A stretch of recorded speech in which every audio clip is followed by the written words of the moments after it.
Hi, this is Ed, and welcome to The Outer Dark. Yesterday, as many of you guys know who have subscribed to this channel, I found what can only be described as reptilian symbolism right at the heart of the Vatican, in the Pope's audience hall. So, I thought I needed to dig a little deeper as to what this actually means and how to decipher the actual symbolism. So, stay tuned as The Outer Dark brings you 5 symbolisms of the reptilian Vatican hall. Number 5. First, some context. Yesterday I found a giant serpentine monument in the Pope's audience hall, namely in Pope IV's audience hall, or so it's named. The audience hall itself is made of reinforced concrete by an architect that was known for building bunker-like public structures, indeed monuments out of concrete. It was built in 1977, so it's really old. In fact. It's been around there for a long time. But my first lead that something was strange was this window,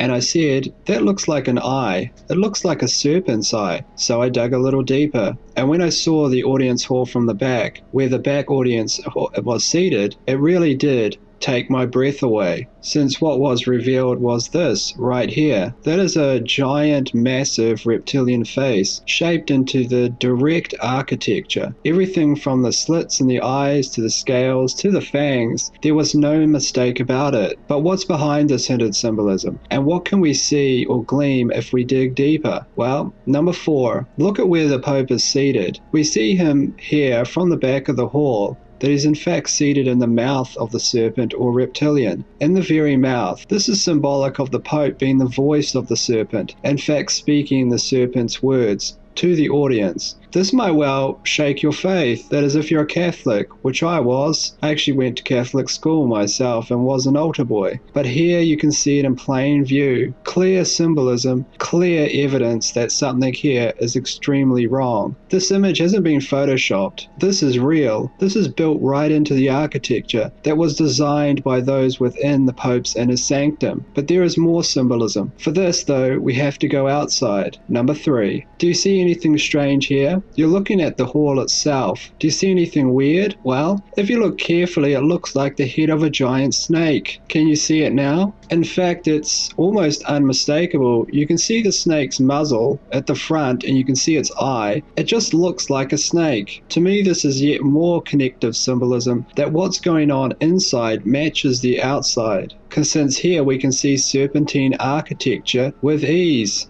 Number 2, let's head back inside and look at what the Pope himself sees. If the Pope is seated where he is, what does he see? Well, he sees a giant serpent with eyes once again. The audience is symbolic of almost the serpent's meal, and the Pope is not preaching to the audience under this symbolism, but the giant god-like reptilian creature himself. Why? Because this is what the Pope sees. Can you imagine that when they were designing this, that they designed this all by mistake? That this is some kind of high anomaly? No, because they spent literally years on the designs. They definitely would have known what the Pope would have seen from where he was actually speaking. Also, what the audience was seeing. So this is very strange and it raises some serious questions. What is going on in the hall? Number 1. But the biggest clue, the biggest symbolism that tells us something is really wrong here is in fact what is missing from the hall, not what is inside it. Do you know what that is? Here is a clue.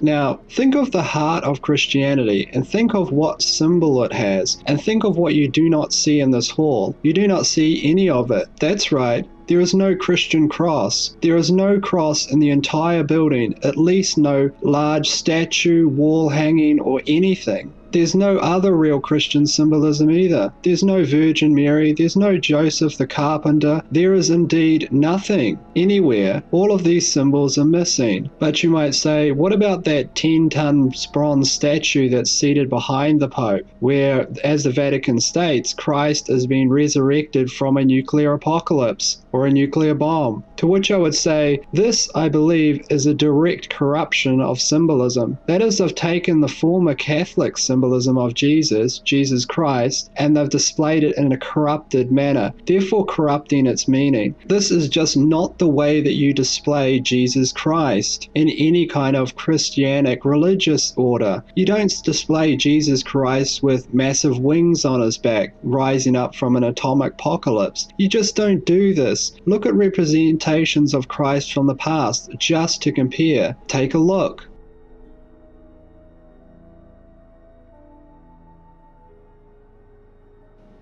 Now you can see that there's just a huge, vast difference here. Something is profoundly wrong. I mean, this statue, which weighs 10 tons, just looks like some massive thing, like a boss from some video game or something from some horror movie. You just don't display Christ like this. And also note in this, Christ appears to have massive wings on his back. Half of his face also looks like it's missing, like he's been heavily damaged by the blast. Is this really how you display Jesus Christ? Ask yourself that. You don't even have to be religious. Just look at history and compare. So what is happening? Well, I don't know, but I'm going to continue to dig. You can be sure of that. But I think that this is significant and something really big has been revealed here. Something we've found at the end of this trail of breadcrumbs, which started at a small pizza shop a month ago and led us all the way to the Vatican. Anyway, go out there and decide for yourselves. I don't want to tell anyone what to believe. At the end of the day, you have to judge for yourself. It's really the only way to always stay objective and find the answers. In the meantime, please give the video a like if you did like it. That would help me out a great deal. And let me know and others what you think in the comments section. Share any leads you have. I think